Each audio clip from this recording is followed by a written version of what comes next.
தாயே, நான் ஏதாவது தப்பு பண்ணியிருந்தா நீ ஏன் உயிரை தானே எடுக்கணும்? எதுக்கா ஏன் புள்ள உயிரோட விளையாடுற? என்ன எடுத்துக்க தாயே. அவளை விரதம் இருக்க வேணாம்னு சொன்னது நான், குங்குமத்துக்கு பதிலா விபூதியா மாத்தினது நான். இப்ப கஷ்டத்தை மட்டும் எதுக்கு என் பிள்ளைக்கு கொடுக்குற? முட்டாள் முட்டாள். ஐயா, யார் நீங்க? நான் யாருங்கிறது இருக்கட்டும், உனக்கு என்ன பிரச்சனை? ஐயா, என் குழந்தை அங்க உயிருக்கு போராடிட்டு இருக்கான். நான் தப்பு பண்ணேயா, அதனால தண்டனை எனக்கு கொடுன்னு சொல்லி வேண்டிட்டு இருக்கேன். என் பிள்ளைக்கு எதுக்கு வேதனை கொடுக்கணும்? ஏனப்பா, நீ கேள்விப்பட்டதே இல்லையா? உலகத்திலே பெரிய தண்டனை புத்திர சோகம்தான்பா. எழும் இருக்கும் இறைக்கும் இரக்கமுற்று அழும் அரற்றும் அயர்க்கும் வியர்க்கும் போய் விழும் விழிக்கும் முகில்க்கும் தன் மேனியால் உளும் நிலத்தை உருளும் புரளுமால் ஆனானப்பட்ட ராவணனே பிள்ளைய பறி கொடுத்து தானே இடிஞ்சு போனான். தசரதன் தான் பிள்ளைய ஒதுக்கி வச்ச சோகத்துல தானே உருகுலைஞ்சு போனாரு. வசுதேவர் 7 குழந்தைய பழி கொடுத்து தானே நொந்து போனாரு. ஆமா, நீ என்ன தப்பு பண்ண? ஐயா, விரதம் இருக்கேன்னு சொன்ன என் மனைவிய நான் இருக்க விடாம பண்ணிட்டேன். அதுவும் அவளுக்கு உடம்பு சரியில்லைங்கிற காரணத்துக்காக நான் அப்படி பண்ணேன். ஆனா எங்க குழந்தைக்கு இப்படி ஆகும் நான் கொஞ்சம் கூட நினைச்சு பார்க்கல. ஓஹோ, கட்னவ மேல உள்ள பாசம் கண்ணை மறைக்க காளியாத்தா கோவத்துக்கு நீ ஆளாயிருக்க. நான் சொல்றத செய். இந்த குழந்தை உன் குழந்தைன்னு சொல்லித்தானே உனக்கு அம்மன் தண்டனை கொடுத்தா நினைக்கிற. அந்த குழந்தைய அவகிட்டே கொடுத்துரு.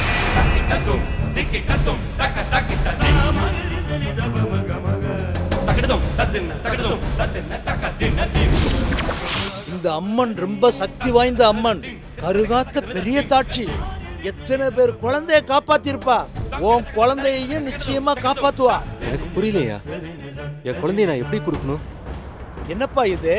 எப்படி பொண்ணையும் பொருளையும் அள்ளித்தரேன்னு சொல்லி உண்டியல்ல அம்மனுக்கு எப்படி காணிக்க கொடுப்பியோ அதே மாதிரி உன் குழந்தைய இந்த அம்மனுக்கு நேர்ந்து விடுறதாக வேண்டிக்கும். அப்புறம் அது அவ குழந்தை ஆயிடும். அவ குழந்தைய அவளே பாத்துக்குவா. என்ன பெரியவரே நீங்க? என்ன ஆடா மாடா குழந்தை ஐயா? ஆசையா பெத்து 6 வயசு வரைக்கும் வளர்த்த பிள்ளையாது. அது எப்படியா நாங்க அப்படியே நேர்ந்து விட்டுற முடியும்? பலி கொடுக்க போறியா, பாவத்துக்கு பரிகாரம் தடிக்க போறியா?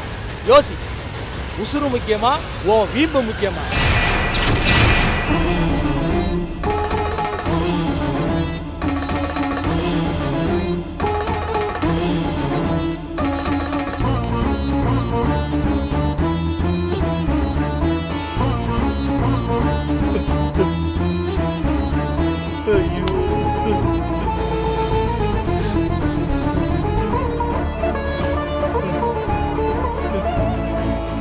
தாயே, இது உன் குழந்தைமா. எனக்கு என் குழந்தையோட உயிர் தான் முக்கியம். எப்படியாவது என் குழந்தையோட உயிரை காப்பாத்தி கொடுத்துரு தாயே. நல்லபடியா என் குழந்தை மட்டும் பொழைச்சி எழுந்திருச்சு வந்தா உன் சன்னதிக்கே நான் அவனை நேர்ந்து விட்டுறேன் தாயே.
கொஞ்சம் தள்ளுங்கப்பா. என்னப்பா தள்ளுங்க தள்ளுங்கப்பா, நான் பாக்குறப்பா. கொஞ்சம் அப்பா அப்பா கொஞ்சம் தள்ளுங்கப்பா. என்ன நடக்குதுங்க? என்னது?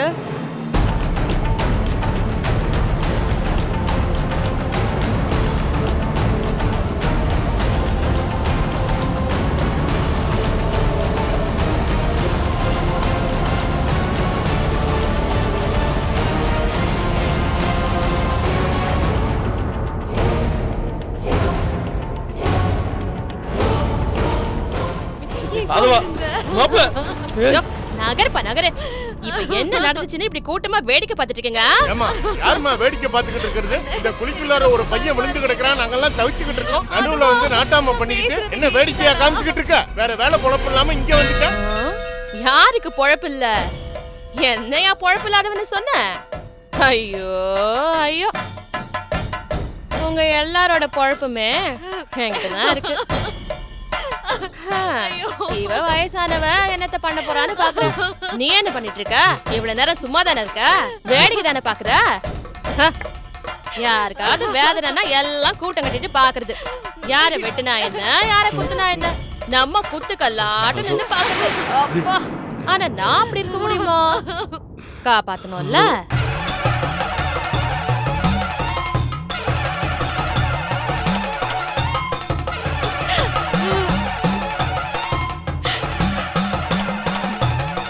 வள வள வளன்னு பேசிட்டு இருக்காம, இந்தா இதப்படி கழுத்து தூக்கி உள்ள போடு.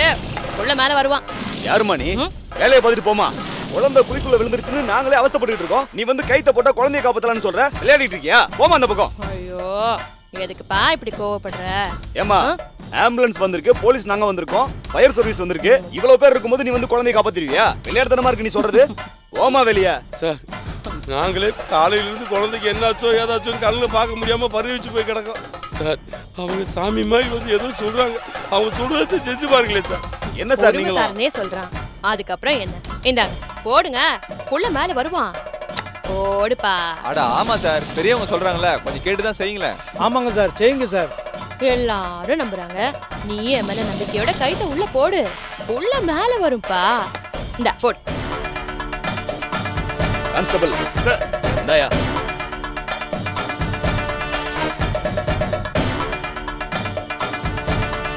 இது மந்திரிச்ச அந்த ஆத்தாவோட எலுமிச்சை பழம்.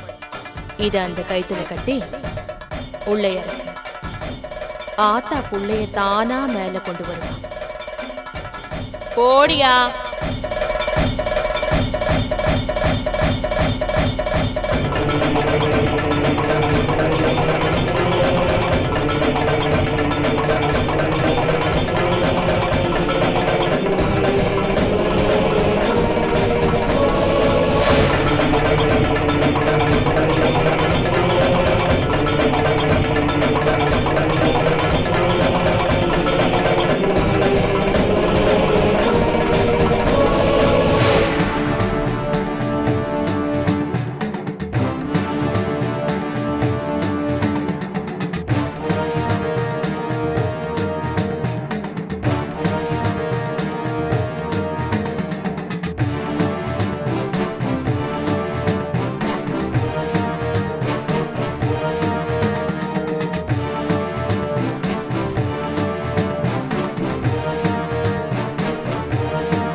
புள்ளைய மேல தூக்கு.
ஆனா மாதவனுக்கு ஒண்ணு ஆகாது.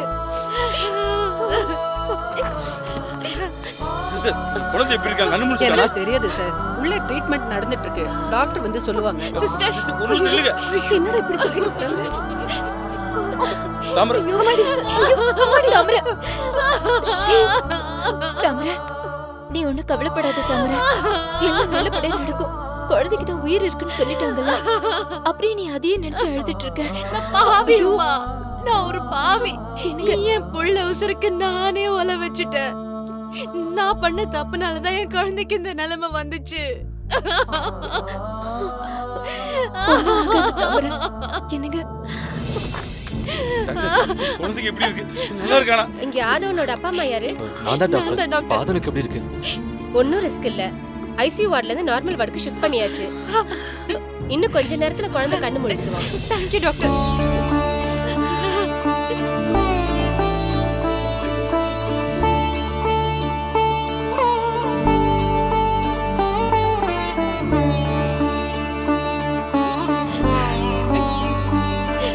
கண்ணு முழிச்சதும் நீங்க எல்லாரும் போய் பார்க்கலாம். இன்னும் குழந்தை குழிக்குள்ள விழுந்த அதிர்ச்சியில இருந்து மீண்டு வரல. அதனால நிறைய பேச வேண்டாம். Thank you doctor. சில டேப்லெட்ஸ்லாம் எழுதி கொடுத்திருக்கேன். அத ஒரு 3 டேஸ் கண்டினியூ பண்ணுங்க. கால் போன் கொஞ்சம் பிசகி இருக்கு. லெக்கமெண்டியர் எதுவும் இல்ல. அதுக்கு ஒரு பண்டல் பிளாஸ்டர் போட்டிருக்கேன். அத 1 டேல எடுத்துடலாம். கடவுள் மாதிரி வந்து என் குழந்தைய காப்பாத்திட்டீங்க டாக்டர். கடவுள் மாதிரி நான் கிடையாதுமா. உண்மையிலேயே கடவுள் தான் வந்து உங்க குழந்தைய காப்பாத்திருக்கு.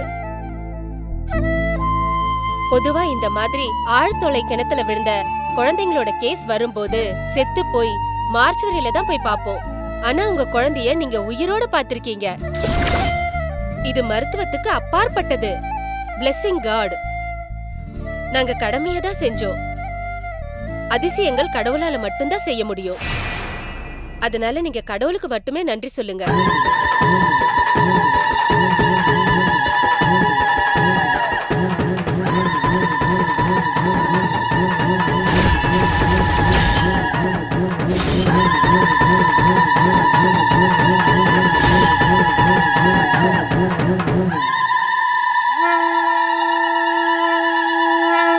சொன்ன மாதிரி எல்லாமே ஃபாலோ பண்ணிடுங்க.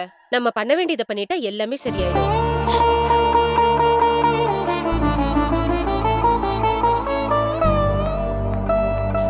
இந்த தடவை நான் யார் பேச்சும் கேக்குறதா இல்ல. இதுக்கெல்லாம் என்ன காரணம், ஏன் இப்படி எல்லாம் நடக்குதுன்னு என் மனசுக்கு தெரியும். நான் கண்டிப்பா வேண்டிக்கிட்டபடி 3 வாரம் விரதம் இருந்து அங்க பிரதட்சணம் பண்ணி என்னோட நேர்த்தி கடனை நிச்சயமா நிறைவேற்றுவேன். தாமரை, நடந்தது நடந்து போச்சுமா. நீ சொன்ன மாதிரியே நம்ம எல்லாரும் கோவிலுக்கு போய் உன் நேர்த்தி கடனை நிறைவேற்றிடலாமா? எனக்கு கூட என் பேரு அந்த மகமாய் தான் காப்பாத்திருப்பான்னு தோணுச்சு. இப்ப கூட எனக்கு அந்த படப்படப்பு அடங்கலமா. ஆமா தாமரை, நான் வேற ஒரு பெரிய தப்பு பண்ணிட்டேன். இப்ப நினைச்சா கூட அது என் மனசை உறுத்திக்கிட்டே தான் இருக்கு. அன்னைக்கு கோயில வச்சு நீ விரதம் இருக்க கூடாதுன்னு 2 சீட்லயும் விபூதியை கட்டி வச்சது நான் தான் தாமரை.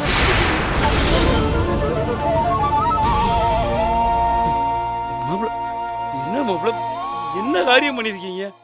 சாமி விஷயத்துல போய் இப்படி குழப்பம் பண்ணலாமா மாப்பிள? மாப்பிள, இருக்குதுலே பெரிய குத்தம் சாமி குத்தம் தான் மாப்பிள. இல்ல போரிசு, சாமி குத்தம் ஆகுமோ இல்ல சங்கடம் ஏதாவது வருமோன்னு நான் சத்தியமா எதிர்பார்க்கல. அந்த நேரத்துல தாமரை உடம்பு இருந்த நிலைமைக்கு விரதம் இருக்கணுமான்னு நினைச்சுதான் அப்படி செஞ்சுட்டேன். ஆனா இது இவ்வளவு பெரிய விபரீதத்துல வந்து முடியும்னு நான் கொஞ்சம் கூட நினைச்சு பார்க்கல. சரி மாப்பிள, ஏதோ தப்பு நடந்து போச்சு. தலைக்கு வந்து தலைப்பாயோட போயிடுச்சுன்னு மனசை தேத்திக்கிட்டு பண்ண தப்புக்கு பரிகாரம் தேடுறதோட தங்கச்சி தாமரையோட நேர்த்தி கடனை அம்மன் சன்னிதானத்திலே முடிச்சிருவோம். தாமரை, அதை ஆதவே நல்லா இருக்கேன்னு டாக்டர் சொல்லிட்டாங்கல்லப்பா. நீ ஏப்ப என்ன கண்ணை காய்ச்சிக்கிட்டு இருக்க? தாமரை, குழந்தைய நார்மல் வார்டுக்கு மாத்திட்டாங்க. வாங்க எல்லாரும் போய் குழந்தைய முதல்ல பாப்போம். வாங்க வாங்க.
அம்மா என்னம்மா அது டூ மச்சா இருக்கு?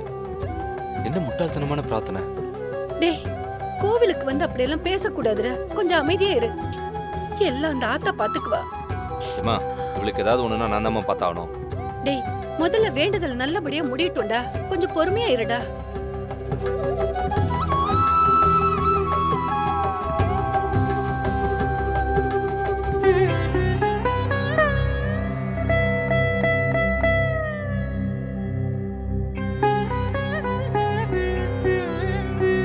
சாப்பிடுமா, சாப்பிடு.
அதெல்லாம் சரி, ஓ வேண்டுதலை நிறைவேற்றிட்டேன்.